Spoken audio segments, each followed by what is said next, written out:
We started to get tsunami warnings on our phones, and everything pretty much changed at that point. All right, now to the latest on the tsunami threat along the West Coast, as well as Hawaii and Alaska. A massive magnitude 8.8 earthquake struck off the coast of Russia yesterday, sparking widespread tsunami warnings and evacuations. People en masse headed toward higher ground. In an alert, the National Weather Service warned the danger can continue for many hours after that initial wave as more arrive. And on the West Coast, a tsunami warning also issued overnight, putting communities in western Washington on edge. That is now an advisory this morning.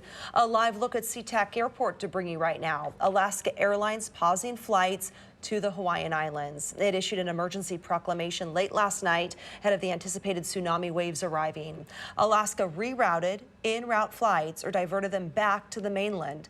The airline asking its passengers to check for any updates because flights might be delayed or even canceled. It is offering waivers allowing passengers to change their travel plans. Well, Washington State utilizes technology to get the word out on any potential natural disaster emergencies. The Wireless Emergency Alert System, or WEA, sends out tsunami warning alerts to smartphones. Scientists also rely on DART. That is a system of buoys that monitor tsunami waves. The MyShake app provides early warnings in the event of earthquakes. Officials say you should consider having these notifications added to your phone. They also recommend reviewing evacuation routes if you live in a tsunami-prone area. Our state has more than 3,000 miles of coastline. The Department of Natural Resources says Washington has the second highest risk for seismic events in the United States. Lots to get to this morning. Thank you so much for sticking with us this half hour. It is 6:32 now. On your Wednesday, I'm Kelly Koopmans. And I'm Holly Menino. Steve is tracking several stories from the live desk right now. First, the weather and traffic. We've got it every 10 minutes.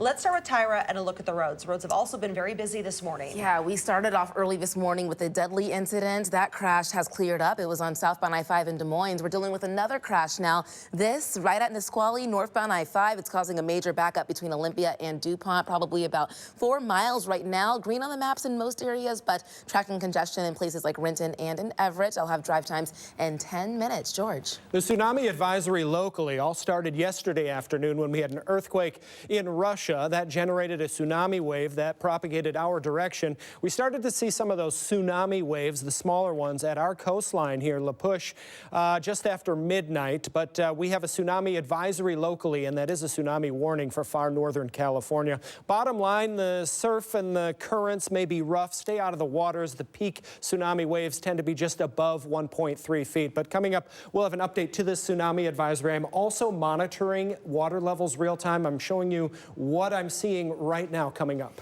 And George, I really want to mention too that we're also tracking the tsunami impact to British Columbia. We know that some of you watch us from Canada. Good morning to you on this Wednesday. Just learning moments ago that the tsunami advisory for all tsunami notification zones in British Columbia has now been canceled. So that's a big change for those of you watching us out of British Columbia this morning. New at 6:30, we have learned here in the U.S. that Homeland Security Secretary Kristi Noem has saying that she has talked with Hawaii's governor this morning and is urging people living in that state to heed warnings about staying away from area beaches, even though these tsunami warnings have now been downgraded for that state.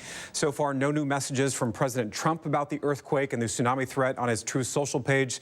This one that I highlighted in blue is from about 11 hours ago, and he's had a series of other posts on his social media pages about tariff threats and also changes to that as well. He is posting quite a bit about that new 25% tariff that he announced this morning on goods from India, plus an additional import tax because of India's purchasing power of Russian oil and military equipment, which he said has enabled the war in Ukraine. Trump saying on social media this morning that India is, quote, our friend, but said that tariffs are far too high on U.S. goods. Really quickly, I want to check the market since those just opened moments ago. The Dow, S&P 500, and the NASDAQ all up this morning in early trading, but not by much.